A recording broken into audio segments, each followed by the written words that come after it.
So, develop a distance calculator projects in pb.NET Windows Form application. Combo box option, meters to yards, inches to meters, miles to meters, centimeter to yards, miles to yards. Design form for calculations using text box, combo boxes, buttons, and labels. Create a custom button to close the application. So, let's start. Form 1, palitan lang natin siya ng text niya ng distance calculator. Center natin yung start position niya. And true na, i-false natin yung control box. Magde-design lang tayo. Text box.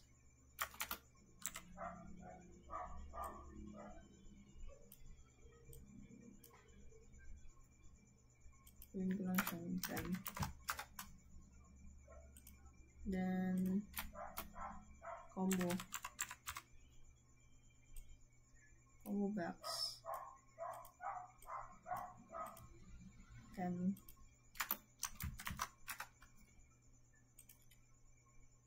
Button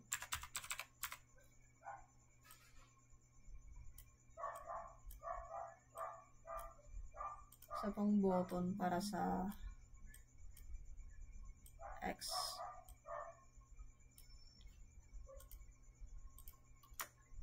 Label. Ito yun sa baba. Yan. Itong button to, palitan natin siya ng close.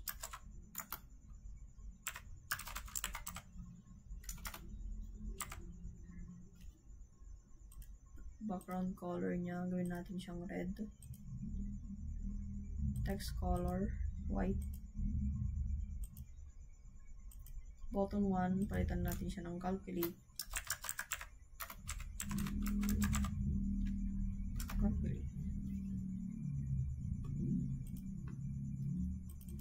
So, design tayo sa form 1. So, combo box 1 dot items dot add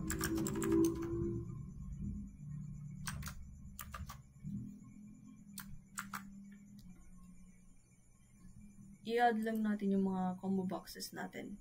Since nilagay ko na siya dito, kakopy ko na lang siya. Copy natin to. And then paste natin. 4, 5 lang. Palitan na lang natin itong mga to.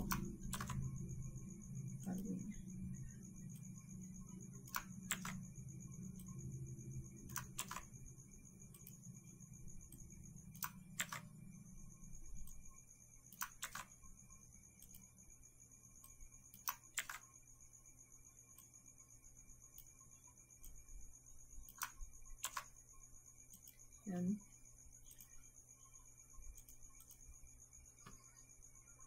Code naman natin ngayon yung button 1, which is dim user input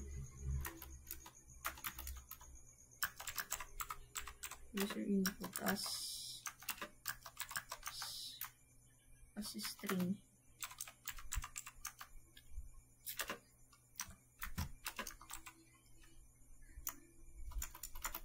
Text box 1 dot text dot 3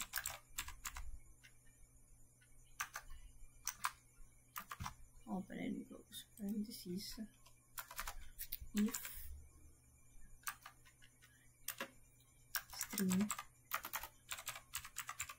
if string then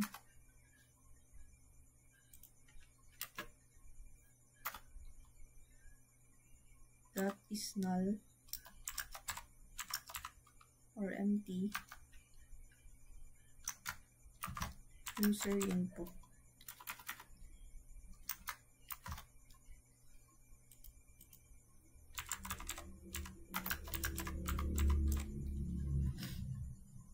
Or else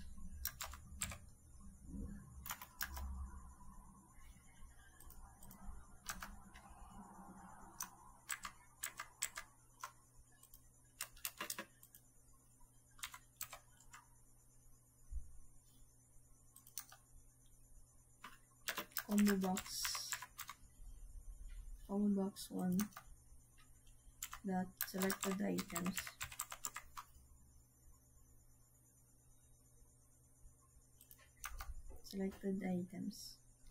is nothing.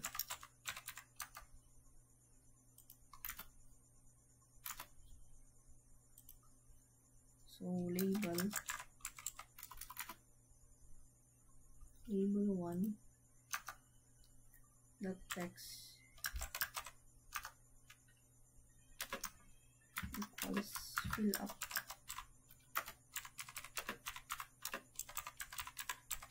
required field. Fill up local fields, and if return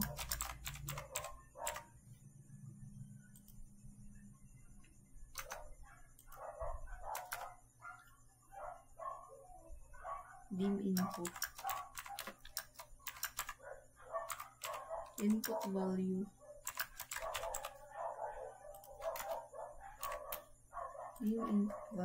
as double if string, if not double.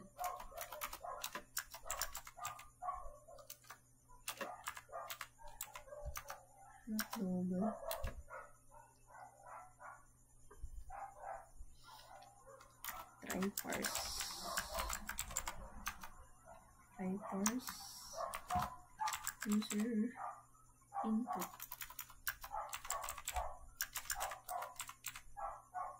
input and input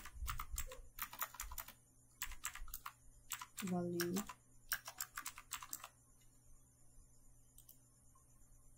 then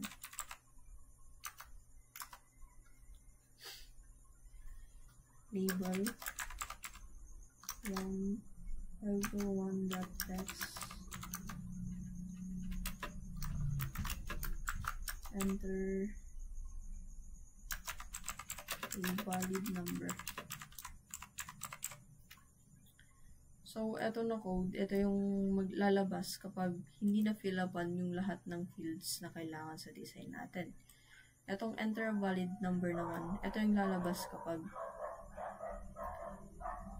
mali yung nilagay natin, like letters, ganun, instead of number, return. So, dim result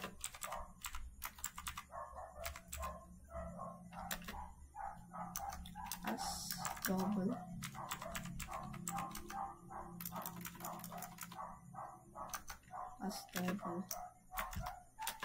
zero. And dim, maglalagay naman tayo ngayon ng conversion ng mga distance as string combo box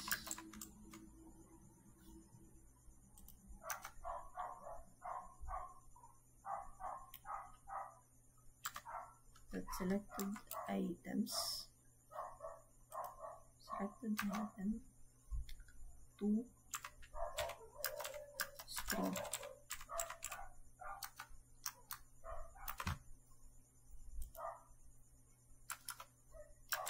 Select paste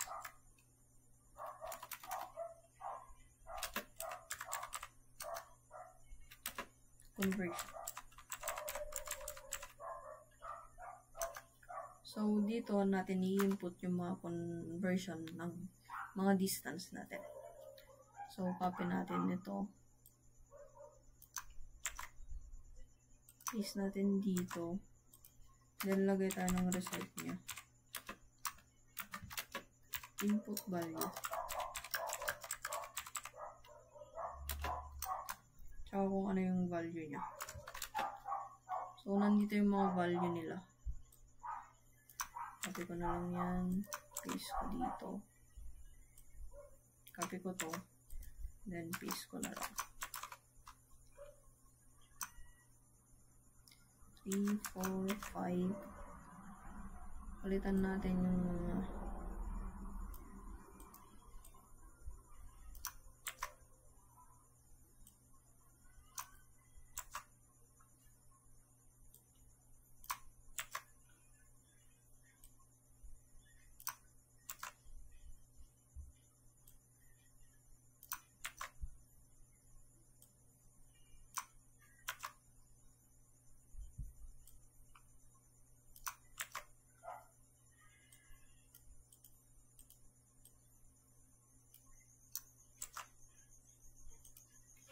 Ngayon, lalagyan naman natin yung mga value nila. So, 0.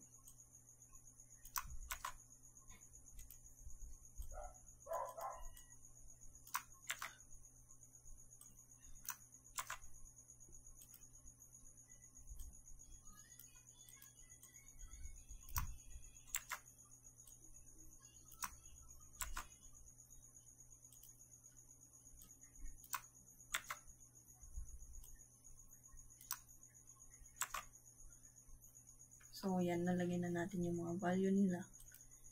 Nalagyan na tayo ng label. Label 1. Text. Result.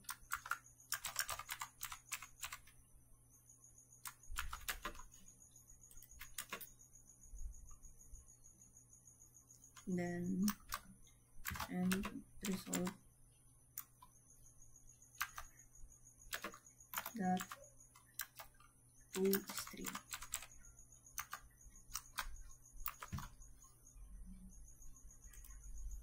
So, yan, tapos na tayo. I-code naman natin ngayon itong close button. Application. That exit.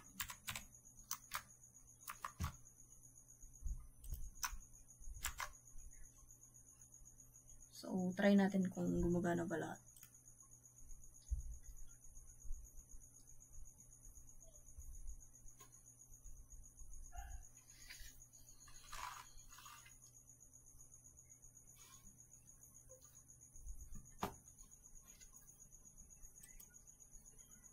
Sige tayo ng queue. Calculate natin yan. So, lalabas yung fill up required fields. So, close natin muna. Dagdagan natin ng all. Fill up all required fields. Yan. So, try natin pagganahin itong close. Since gumana naman siya. Lagay lang ako ng konting design label.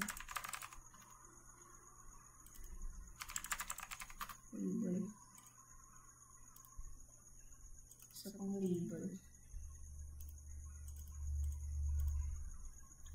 Palitan lang natin ito ng input value. Palitan natin ito ng select conversion.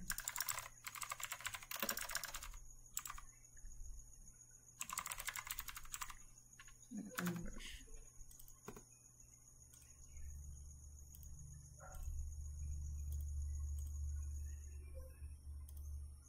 Yan. Try na natin siyang gano'n. So, lalagay ko ng 1 meters to yards. Calculate natin. So, lumabas yun. Tama naman.